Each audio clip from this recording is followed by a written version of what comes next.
সুপ্রিয় শিক্ষার্থী, আসসালামু আলাইকুম। আশা করি তোমরা সবাই ভালো আছো। ইসলামিক স্টাডিজ বিভাগ, চট্টগ্রাম কলেজ অনলাইন ক্লাসে তোমাদের সবাইকে স্বাগত জানাচ্ছি। প্রিয় তৃতীয় বর্ষের শিক্ষার্থীরা, আজকে আমি তোমাদের জন্য ইসলামিক আইন বিষয়ের একটি মুনাসাখা নিয়ে কথা বলবো। ইসলামী আইন, ইসলামী উত্তরাধিকার আইন, মুনাসাখা। প্রিয় শিক্ষার্থী, তোমরা জানো গত ক্লাসে আমরা একটি মুনাসাখা নিয়ে আলোচনা করেছিলাম ইসলামিক আইনে। আজকে আমরা আরও একটি মুনাসাখা নিয়ে কথা বলব। প্রিয় শিক্ষার্থী, চলো কথা না বাড়িয়ে আমরা মুনাসাখাটি দেখে নেই। প্রিয় শিক্ষার্থী, তোমরা জানো মুনাসাখা হচ্ছে একজন মৃত ব্যক্তির সম্পত্তি, রেখে যাওয়া সম্পত্তির পূর্ণাঙ্গ বন্টন প্রক্রিয়া। আমরা গত ক্লাসে এরকম একটি মুনাসাখা নিয়ে কথা বলছিলাম। আজকে আমরা আরও একটি মুনাসাখা সমাধান করার চেষ্টা করব ইনশাল্লাহ। প্রিয় শিক্ষার্থী, মুনাসাখাটি আমরা দেখে নিই তাহলে। এক ব্যক্তি তার স্ত্রী, পিতা ও এক কন্যা রেখে মারা গেল।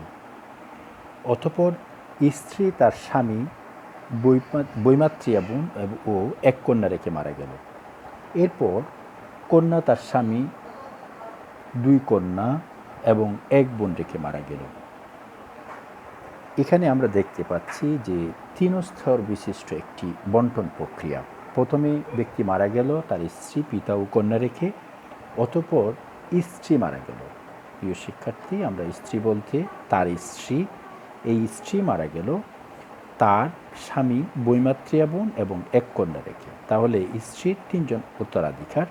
এরপর কন্যা মারা গেল, ওই ব্যক্তির কন্যা মারা গেল। কন্যা তার স্বামী, তার 2 কন্যা এবং এক বোন জীবিত অবস্থায় মারা গেল। প্রিয় শিক্ষার্থী, তাহলে এটা সমাধান কী হবে? চলো আমরা সমাধান দেখে নিই।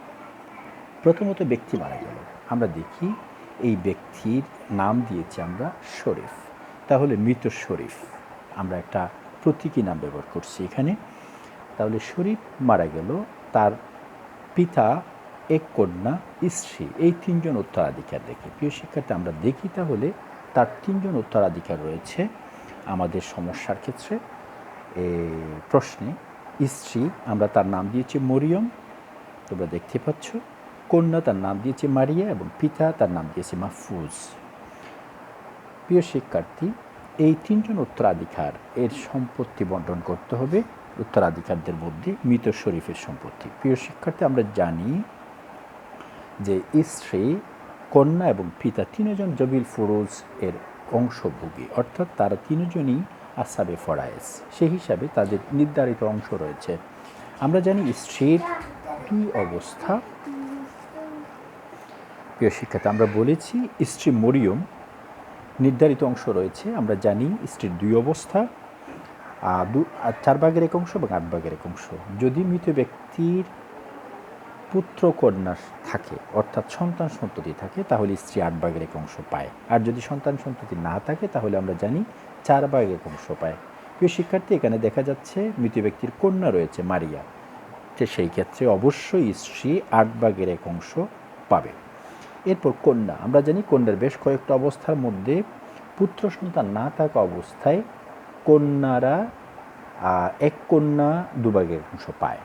আর যদি 2 জন থাকে তাহলে 2/3 সম্পত্তি পায়। এখানে যেহেতু মৃত ব্যক্তি শরীফের কোনো পুত্র সন্তান নাই, তাহলে কন্যা 1 জন আছে, সে 2 ভাগের 1 অংশ পাবে। এরপর আমরা পিতার অংশ দেখি। পিতা, আমরা জানি 3 অবস্থা, তার মধ্যে পিতা 6 ভাগের 1 অংশ পায় পুত্র সন্তান জীবিত থাকলে। আর পুত্র সন্তান জীবিত না থাকলে, শুধু যদি কন্যা সন্তান থাকে, সেই ক্ষেত্রে পিতা 6 ভাগের 1 অংশ পাওয়ার পরে আসবা হিসেবেও সম্পত্তি পায়, অর্থাৎ সম্পত্তি বন্টনের পর অবশিষ্ট সম্পত্তিরও মালিক পিতা হয়ে যায়।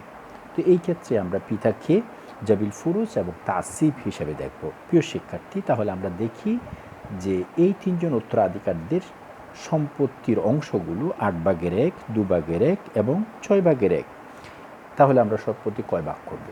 কয় ভাগ করব বলতে আমরা কত দিয়ে মাসাইলা করব? প্রিয় শিক্ষার্থী, আমরা 8 ভাগের 1, 2 ভাগের 1 এবং 6 ভাগের 1 এর হরগুলোর লসাগু বের করলে আমরা পাই একটু দেখি। আমরা জানি মাসায়লা বের করার জন্য হরগুলোর লসাগু বের করতে হয়।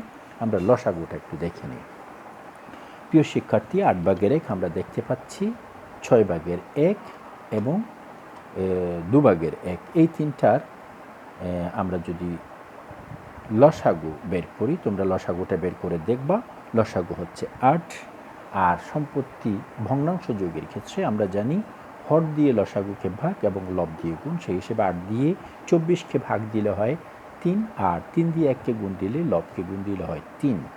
এরপর কন্যা 2 ভাগের 1 অংশ, কন্যার অংশ যদি আমরা বের করি তাহলে দেখা যায় হর দিয়ে অর্থাৎ 2 দিয়ে 24কে ভাগ দিলে হয় 12, আর 12কে 1 দিয়ে গুণ দিলে হয় 12 একে 12। এরপর পিতা মাহফুজ, তার সম্পত্তি 6 ভাগের 1 অংশ। মাহফুজ এখানে পাবে 6 ভাগের 1 অংশ, অর্থাৎ 6 দিয়ে 24কে ভাগ দিলে হয় 4, আর 4কে 1 দিয়ে গুণ দিলে লব দিয়ে তাহলে হয় 4 একে 4। তাহলে পিতার অংশ হচ্ছে 4। তাহলে আমরা দেখলাম যে 3 যোগ 12 যোগ 4, এইভাবে আমরা সম্পত্তি বন্টন করে দিতে পারি। আমরা একটু দেখি যে এখানে 3 যোগ 12 তাহলে 15 হলো, 15 আর 4 হলো 19। আমাদের মোট সম্পত্তি হচ্ছে 24। আমরা 24 ভাগ করলাম, 24 ভাগের 24 মোট সম্পত্তি। সেই ক্ষেত্রে আমরা এখানে বন্টন করে দিতে পারছি 19 জবিল ফুরুজ হিসাবে। তাহলে বাকি থাকে 5, 24 থেকে 19 গেলে 5 হয়। তাহলে এই 5 সম্পত্তিকে পাবে। আমরা আগেই বলেছি যে এই 5 অংশ সম্পত্তি পিতা পেয়ে যাবে জবিল আসবা হিসাবে। অবশিষ্ট সম্পত্তির মালিক পিতা হবে এই অবস্থায়। তাহলে প্রিয় শিক্ষার্থী, আমরা দেখতে পেলাম যে এখানে স্ত্রী সম্পত্তি পাবে 3, কন্যা সম্পত্তি পাবে 12 এবং পিতা পাবে 4 যোগ 5। তাহলে আমরা তাদের অংশগুলো একটু দেখে নিই। মাসায়েলা হবে 24 দিয়ে, অর্থাৎ টোটাল সম্পত্তিকে আমরা 24 ভাগে ভাগ করব। এরপর আমরা দেখতে পাচ্ছি মৃত স্ত্রী পাচ্ছে 3, কন্যা পাচ্ছে 12 এবং পিতা পাচ্ছে 4 যোগ 5 সমান 19। এই হলো মৃত শরীফের তার উত্তরাধিকারদের মধ্যে সম্পত্তির বন্টন। প্রিয় শিক্ষার্থী, চলো আমরা এরপর দেখে নেই যে কি অবস্থা ঘটছে। এখানে বলছে এরপর স্ত্রী মারা গেল। স্ত্রী মানে মরিয়ম মারা গেল। তার স্বামী, বৈমাত্রিয়া বোন ও এক কন্যা রেখে। তাহলে স্ত্রীর 3 জন উত্তরাধিকার রেখে মারা গেল, স্বামী, বৈমাত্রিয়া বোন এবং এক কন্যা। প্রিয় শিক্ষার্থী, চলো আমরা এই স্ত্রীর বন্টন প্রক্রিয়াটা দেখে নেই। আমরা এই স্ত্রী নাম দিয়েছিলাম মরিয়ম মিথা। এই মরিয়ম মৃত্যুবরণ করার পরে তার সম্পত্তি উত্তরাধিকার ভোগী রয়েছে 3 জন, স্বামী, কন্যা এবং বৈমাত্রিয়া বোন। স্বামী আমরা নাম দিয়েছি মিনহাজ, কন্যা মারিয়া এবং বৈমাত্রিয়া বোন হচ্ছে মাইমুনা। তার সম্পত্তিগুলো বন্টন করলে আমরা এখানেই দেখি যে 3 জনে জবিল ফুরুজ অর্থাৎ কিতাবুল্লাহ কর্তৃক নির্ধারিত অংশ পায় জবিল ফুরুজ হিসাবে আসহাবে ফরায়েজ। এখানে স্বামী নির্ধারিত অংশ রয়েছে 4 ভাগের 1, যেহেতু কন্যা সন্তান রয়েছে। মৃত ব্যক্তির সন্তান সন্ততি থাকলে স্বামী 4 ভাগের 1 অংশ পায়, আর যদি মৃত ব্যক্তির সন্তান সন্ততি না থাকে সেক্ষেত্রে স্বামী 2 ভাগের 1 অংশ পায়। এরপর এখানে যেহেতু কন্যা আছে তাহলে স্বামী 4 ভাগের 1 অংশ পাবে। এরপর কন্যা আমরা আগেই বলেছি যে পুত্র সন্তান না থাকলে কন্যা একজন থাকা অবস্থায় 2 ভাগের 1 অংশ সম্পত্তি পাবে। তাহলে কন্যা পাবে এখানে 2 ভাগের 1 অংশ, যেহেতু পুত্র সন্তান নেই, একজন থাকা অবস্থায়। আর বৈমাত্রিয়া বোন, আমরা জানি বৈমাত্রিয়া বোন কন্যা সন্তান একজন হলে তার সাথে আসপা হয়। এখানে কন্যা সন্তান অবশিষ্টভোগী হবে, যেহেতু কন্যা সন্তান, বৈমাত্রিয়া বোন অবশিষ্টভোগী হবে যেহেতু কন্যা সন্তান রয়েছে। প্রিয় শিক্ষার্থী, তাহলে এখানে স্বামী পাচ্ছে 4 ভাগের 1, কন্যা পাচ্ছে 2 ভাগের 1। এই দুটার যদি আমরা হরগুলোর লসাগু করি তাহলে লসাগু হয় 4। এটা নিশ্চয়ই তোমাদের লসাগু করতে কোনো সমস্যা হবে না। তাহলে মোট সম্পত্তি হবে 4 ভাগ, অর্থাৎ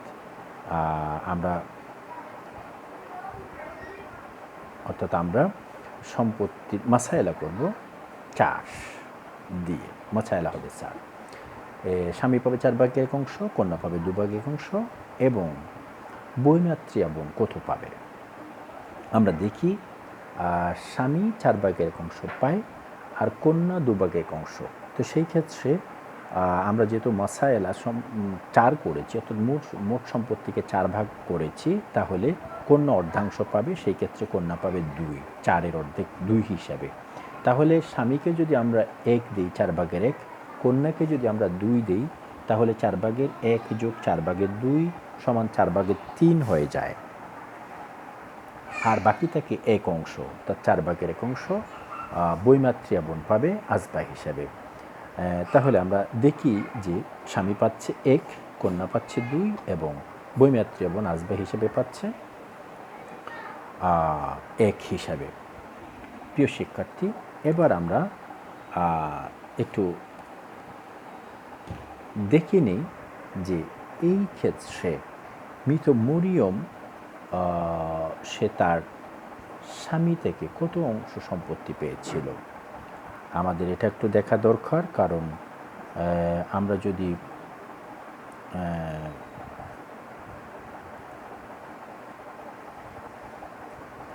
আমরা দেখি যে এখানে শরীফ থেকে স্ত্রী মরিয়ম 3 অংশ পেয়েছিল, 3 পেয়েছিল। তাহলে এই 3টাকে আমরা এখানে হাতে নিলাম, অর্থাৎ আমাদের হাতে সম্পত্তি আছে 3, মরিয়মের সম্পত্তি, আর আমরা ভাগ করলাম 4, মোট সম্পত্তিকে 4 ভাগ করলাম, হাতে আছে 3।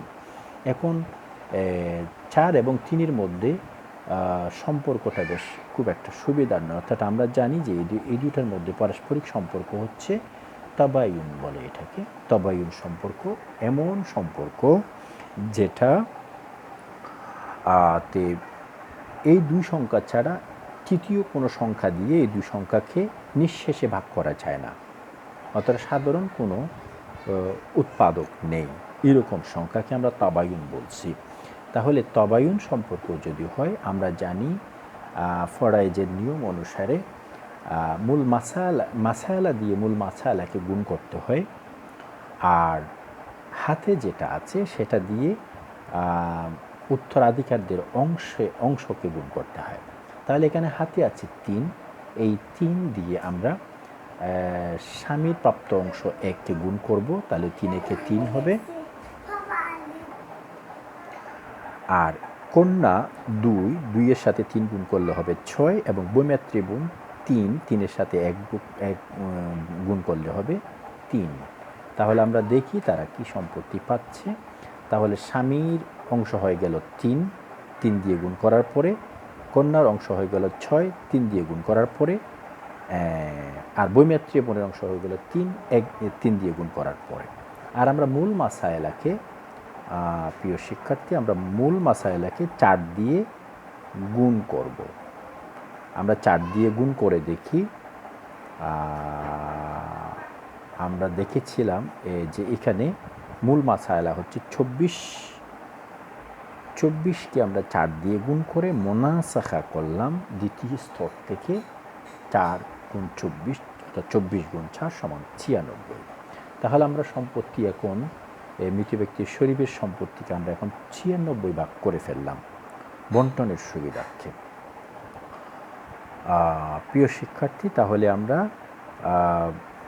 মোনাসাখা করলাম 96। যেহেতু আমরা 24 থেকে 4 দিয়ে গুণ করে 96 করে ফেলেছি, তো সেই ক্ষেত্রে মৃত শরীফের যে উত্তরাধিকারগুলো রয়েছে, ইমিডিয়েট উত্তরাধিকারী, তাদের সম্পত্তিগুলো, তাদের অংশগুলো নিশ্চয়ই বেড়ে যাবে। এটা তোমরা নিশ্চয়ই বুঝতে পেরেছ। যেহেতু 96 থেকে আমরা 4 গুণ বাড়ালাম, তাহলে এদের সম্পত্তিগুলো 4 গুণ বেড়ে যাবে।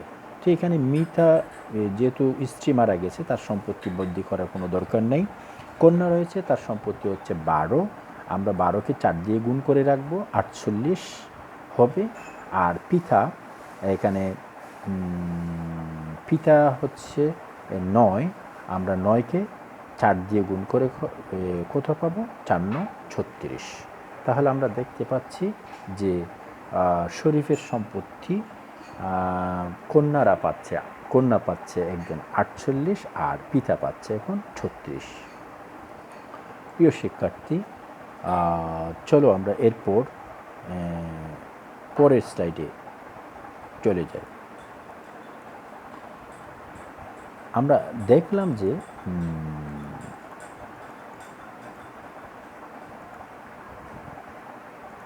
মৃত ব্যক্তি মরিয়মের সম্পত্তিগুলো বন্টন করে। এরপর আমরা জানি যে মারা গেল মারিয়া, অর্থাৎ কন্যা মারা গেল।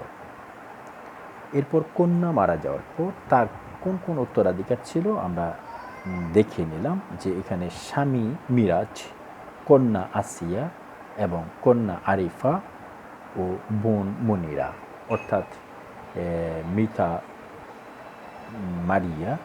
এই মারিয়ার স্বামী রয়েছে, 2 কন্যা রেখে মারা গেছে এবং 1 বোন রেখে মারা গেছে। তাহলে মৃত মারিয়ার সম্পত্তিগুলো বন্টনের দিকে আমরা একটু নজর দিই। আমরা দেখতে পাচ্ছি যে এখানে স্বামী রয়েছে, 2 কন্যা রয়েছে এবং বোন রয়েছে। তাহলে 4 জনেই যেহেতু জবিল ফুরুজ এর অংশভোগী, সেই ক্ষেত্রে স্বামীর অংশ 4/1 তোমরা জানো। আর কন্যা পাবে 2 কন্যা, দুজনে মিলে পাবে 3/2 অংশ। আমরা বলেছিলাম পুত্র সন্তান না থাকলে সেই ক্ষেত্রে কন্যা সন্তান 3/2 অংশ পায় যদি 2 জন থাকে, আর 1 জন থাকলে অর্ধাংশ পায়, এটা আমরা বলেছিলাম। তাহলে এখানে 2 জন যেহেতু আছে 3/2 অংশ পাবে দুজনে মিলে। আর বোন কত পাবে? বোন আসাবা হবে। কন্যা সন্তানদের সাথে আমরা বলছি বোন আসাবা হয়। তো সেই ক্ষেত্রে আমরা সম্পত্তি এখন কত ভাগ করবো, অর্থাৎ মাসায়লা কত দিয়ে করব। এখানে স্বামী 4/1, কন্যারা মিলে 3/2। তাহলে হর 4 এবং 3 এই দুইটাকে যদি আমরা লসাগু করি, 3 4 12 হয়। তাহলে আমরা মোট সম্পত্তিকে ভাগ করব 12, অর্থাৎ মাসায়লা হবে 12 দিয়ে। প্রিয় শিক্ষার্থী, আমরা মাসায়লা 12 দিয়ে করলাম। যখন আমরা 12 দিয়ে মাসায়লা করলাম, তাহলে সেই ক্ষেত্রে স্বামী 4/1 অংশ হিসেবে 12 থেকে কত পায়? 12 থেকে স্বামী পাবে 4 দিয়ে 12কে ভাগ করে যদি আমরা 1 দিয়ে গুণ করি, 4 দিয়ে 12কে ভাগ করে যদি 1 দিয়ে গুণ করি, তাহলে আমরা স্বামীর অংশ পেয়ে যাব। তাহলে 4 দিয়ে 12কে ভাগ দিলে হয় 3, আর 3 দিয়ে 1কে গুণ দিলে হয় 3। তাহলে স্বামী পাবে 3। কন্যা পাবে কত? আমরা দেখি, কন্যারা পাবে 3/2 অংশ। তাহলে 3 দিয়ে যদি 12কে গুণ দেই, ভাগ দিই, তাহলে হয় 4, আর 4 দিয়ে 2কে গুণ দিলে হয় 8। তাহলে 2 কন্যা দুজনে মিলে পায় 8। তাহলে কন্যা যেহেতু 2 জন আছে, দুজনে 8 পাচ্ছে, তাহলে একজনে 4 এবং 4 করে পাবে। এরপর বোন আসাবা হিসেবে সম্পত্তি পায় কন্যাদের সাথে, অর্থাৎ অবশিষ্টভোগী হয়। তো সেই ক্ষেত্রে এখানে স্বামী 3 আর কন্যা 2 কন্যা মিলে 8, 8 আর 3 মিলে 11 হয়। সম্পত্তি ছিল 12, 12 থেকে 11 গেলে 8 থাকে 1। এই 1টা আমরা বোনকে দিয়ে দিলাম অবশিষ্টভোগী হিসেবে, অর্থাৎ আসাবা হিসেবে। প্রিয় শিক্ষার্থী, আমরা এবার একটু দেখে নেই এই যে মারিয়া তার সম্পত্তি কত পেয়েছিল। মারিয়া তার কত সম্পত্তি পেয়েছিল আমরা একটু দেখে নিই। এই যে কন্যা মারিয়া মিতা আমরা দেখেছিলাম, তার সম্পত্তি ছিল 48। তাহলে মারিয়ার সম্পত্তি 48 আমরা হাতে পেলাম। হাতে আছে আমাদের 48।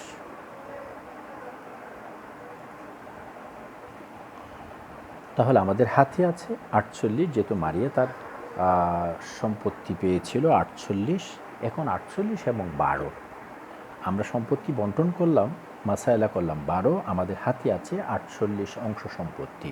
এই দুইটার মধ্যে সম্পর্ক আমরা জানি তদাখুল। তদাখুল বলতে 12 দিয়ে 48কে ভাগ দিলে নিঃশেষে বিভাজ্য হয়ে যায়।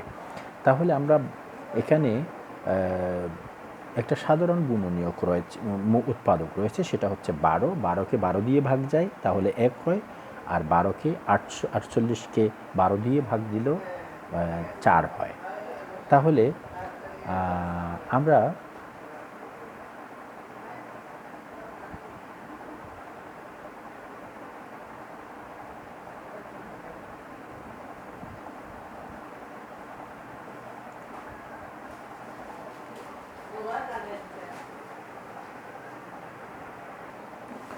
সুপ্রিয় শিক্ষার্থী, তাহলে আমরা দেখলাম যে 12 এবং 48-এর মধ্যে তাদাখুল সম্পর্ক, আর দুটার মধ্যে একটা সাধারণ উৎপাদক রয়েছে। আর 12কে 12 দিয়ে ভাগ দিলে হয় 1, তাহলে এখানে উফুক বলে, এটা উফুক হচ্ছে 1। আর 48কে 12 দিয়ে ভাগ দিলে হয় 4, তাহলে এখানে উফুক হচ্ছে 4। আমরা জানি মাসাইলার উফুক দিয়ে মূল মাসালাকে গুণ করতে হয়, আর হাতে যেটা আছে সেটার উফুক দিয়ে উত্তরাধিকারদের অংশগুলোকে, অধস্থন উত্তরাধিকারদের অংশগুলোকে গুণ করতে হয়। তাহলে এখানে উফুক যেহেতু 1, মূল মাসাইলা 96 ছিল, 96কে 1 দিয়ে গুণ করলে 96ই থাকবে। আর 48-এর উফুক, 48-এর ক্ষেত্রে উফুক হচ্ছে 4। এই 4 দিয়ে যদি আমরা মৃত মারিয়ার উত্তরাধিকারদের সম্পত্তি অংশগুলোকে গুণ করি, তাহলে স্বামী পাচ্ছে 3, 3-এর সাথে 4 গুণ করলে 3 4 12, কন্যা পাচ্ছে 4, 4-এর সাথে 4 গুণ করলে হয় 16, আর এই কন্যাও পাবে 16, আর বোন পাবে 1, 4-এর সাথে 1 গুণ করলে হয় 4। তাহলে আমরা দেখলাম যে স্বামী 4 গুণ করার পরে 3 গুণ 4, 3 4 12, কন্যা পাচ্ছে 16, এই কন্যাও 16 অংশ পাচ্ছে, 4 4 16, আর বোন পাচ্ছে 4 গুণ 1 সমান 4। তাহলে আমরা মৃত মারিয়ার সম্পত্তিগুলো বন্টন করলাম। প্রিয় শিক্ষার্থী, তাহলে আমরা এইভাবে 3 স্তরের একটি বন্টন প্রক্রিয়ার প্রায় শেষের দিকে চলে আসছি। এবার আমাদের যে কাজটি করতে হবে সেটা হচ্ছে মৃত ব্যক্তির যে জীবিত উত্তরাধিকারগুলো রয়েছে তারা কে কোন অংশ পাবে, কত অংশ পাবে। আমরা উত্তরাধিকার, মৃত ব্যক্তির জীবিত উত্তরাধিকারগুলো একটু দেখে নিই। এখানে এদিক থেকে আমরা নিচের দিক থেকে যাই। এখানে বোন রয়েছে মনিরা, তাহলে মৃত ব্যক্তি বোন মনিরা জীবিত আছে, আরিফা জীবিত আছে, আছিয়া আছে, মিরাজ আছে, মাইমুনা, মারিয়া, মিনহাজ এরা জীবিত আছে। আমরা এদের অংশ, এদের একটা তালিকা আমরা দিয়ে দিলাম। মনিরা, আরিফা, আছিয়া, মিরাজ, মাইমুনা, মারিয়া, মিনহাজ এবং আগের স্লাইডে মাহফুজ পিতা ছিল মাহফুজ, এরা জীবিত আছে। প্রিয় শিক্ষার্থী, এরাকে কত অংশ পাবে? এখানে মনিরার অংশ আমরা দেখতে পাচ্ছি 4, মনিরার অংশ 4 আমরা দেখতে পাচ্ছি। আর কন্যা আরিফা তার অংশ হচ্ছে 16, এই 16, আর এই কন্যা আসিয়া তার অংশ হচ্ছে 16, আমরা 16 দেখতে পাচ্ছি। এরপরে স্বামী মিরাজ তার অংশ হচ্ছে 12। এরপর বৈমাত্রিয়া বোন মাইমুনা তার অংশ হচ্ছে 3, মাইমুনার অংশ হচ্ছে 3। এরপর কন্যা ছিল মৃত মরিয়মের কন্যা, এটা কন্যা ছিল মারিয়া, এই মারিয়ার অংশ হচ্ছে 6, তাহলে মারিয়া পাবে 6 অংশ। আর স্বামী অর্থাৎ মরিয়মের স্বামী মিনহাজ তার অংশ হচ্ছে 3, তাহলে মিনহাজের অংশ হচ্ছে 3। এরপর মাহফুজ, যেটা আমরা একটু দেখে নিই আগের স্লাইডে, স্লাইড নাম্বার 3-তে আমরা একটু দেখে নিই যে মাহফুজ, এই পিতা মাহফুজ, ওনার কথাই আমরা বলেছিলাম, উনি সম্পত্তি পাচ্ছে 36, মৃত শরীফের পিতা মাহফুজ। তাহলে মাহফুজের অংশ হচ্ছে 36। আমরা তাহলে নিচের স্লাইডে চলে যাই। মাহফুজের অংশ হচ্ছে 36। তাহলে প্রিয় শিক্ষার্থী, আমরা দেখলাম মাহফুজ, মিনহাজ, মারিয়া, মাইমুনা, মিরাজ, আসিয়া এবং আরিফা, মনিরা, এদের সম্পত্তি আমরা কে কত অংশ পাচ্ছে তা নির্ধারণ করলাম। এখন একটা বিষয় বাকি আছে, সেটা হচ্ছে আমরা টোটাল সম্পত্তিকে 96 ভাগ করেছিলাম। 96 ভাগ তোমরা নিশ্চয়ই খেয়াল করেছো, আমরা মোনাসাহা করেছিলাম 24 গুণ 4 সমান 96। আর এই 96 অংশ আমরা জীবিত উত্তরাধিকারদের মধ্যে বন্টন করে দিয়েছি। এখন আমরা দেখব যে জীবিত উত্তরাধিকাররা 96 অংশ পেয়েছে কি না। আমরা যদি একটু 36-এর সাথে 3 গুণ করি তাহলে 39, যোগ করে দেখি 39-এর সাথে যদি 6 যোগ করি তাহলে হয় 45 আর 3 যদি যোগ করি তাহলে হয় 48 আর 12 যদি যোগ করি তাহলে হয় 60-এর সাথে যদি আমরা 16 যোগ করি তাহলে হয় 76-এর সাথে যদি আমরা 16 যোগ করি তাহলে হয় 86 আর 6, তাহলে 92। 92 এর সাথে যদি আমরা 4 যোগ করি তাহলে মোট সম্পত্তি হয় 96। প্রিয় শিক্ষার্থী, তোমরা দেখতে পাচ্ছ এখানে উত্তরাধিকার, জীবিত উত্তরাধিকারদের মধ্যে আমরা যে সম্পত্তি বন্টন করে দিয়েছি সেটা হচ্ছে 96। তাহলে আমরা মূল মাসায়েলা অর্থাৎ মোনাসাখা 96 এর সাথে আমাদের এটা অংশ, এখানকার বন্টিত অংশ যেহেতু মিলে গেছে, তাহলে আমাদের এই তাসফি এই মোনাসাখাটি শুদ্ধ হয়েছে ধরে নিব। প্রিয় শিক্ষার্থী, এই হলো আমাদের আজকের মোনাসাখা। আশা করি তোমরা বুঝতে পেরেছ। যদি কোনো সমস্যা থাকে অবশ্যই তোমরা জানাবা। আর আগামী ক্লাসে তোমাদের সাথে আবারও কথা হবে। আশা করি ততক্ষণ পর্যন্ত তোমরা ভালো থাকবা, সুস্থ থাকবা। আসসালামু আলাইকুম ওয়া রাহমাতুল্লাহ।